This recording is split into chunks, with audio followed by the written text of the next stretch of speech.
Hello everyone, in this video I will be doing the January setup in my bullet journal. This is the first time I actually make a monthly theme. Normally I just do weeklies and I change it up every single week, but with my new desire to want to bullet journal more often and more consistently, I decided, okay, I'll give a monthly theme a go. Now at the beginning of the month, I was noticing a lot of other bullet journal YouTubers doing kind of an Art Deco inspired style, and I didn't exactly want to do that. But I did like the geometric motifs and the straight lines that it gave, so I kept that in while mixing it with more feminine kind of florals. It's just a thing I do every year. I seem to want to start it off using a lot of florals, but yeah, that's what we're doing. So that was the cover page. Now we're on to the to-do and goals page. In the middle of the page, I decided to add another little flower motif. I'll be adding these pretty much on every single spread. I think it's just very simple. One big flower, two smaller ones on the side, as well as leaves on each side. So the way this works is I've separated the top part into a goals area and the bottom into a to-do, accentuating the titles with a light coral pink color.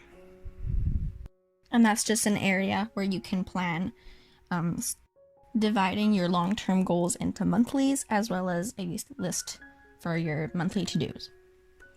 Now the current spread that we're working on is a habit tracker.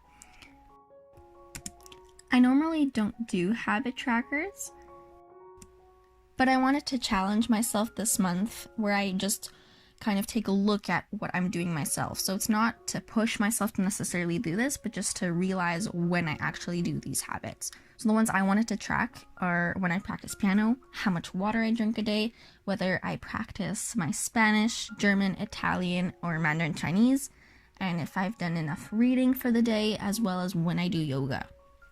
Some of these things are part of my yearly goals. Others are just things I like to do and I'm curious about how often I do. Instead of just making it a regular habit tracker, I wanted to add in different kind of levels. What I mean by that is under each of the calendars, I have little numbers that I add a different color for each one, depending on whether it's the first level, second level, or third level. For example, the reading one, let's say reading half an hour is level 1, I have in one color, and reading for an hour is another color. Like that, instead of just seeing whether I did it or not, I see how much energy I put into it.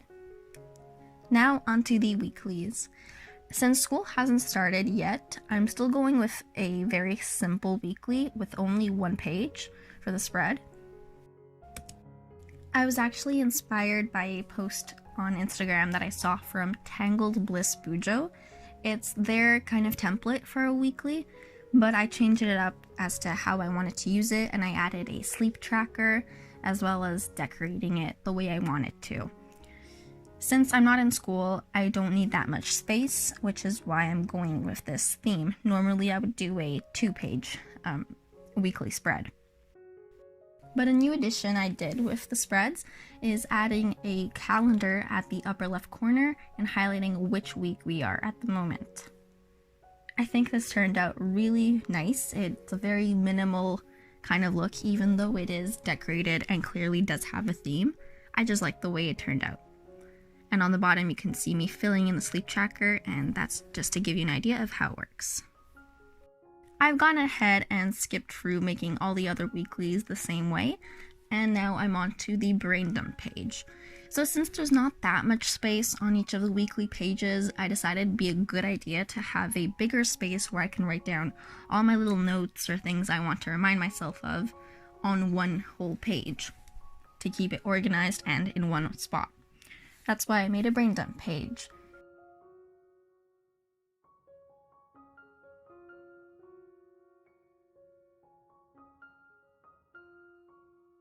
So that's it for the January setup. Here is the final flip through. I hope you guys really enjoyed watching me plan for this month, and comment down below which of the spreads was your favorite. That's all for now. Bye!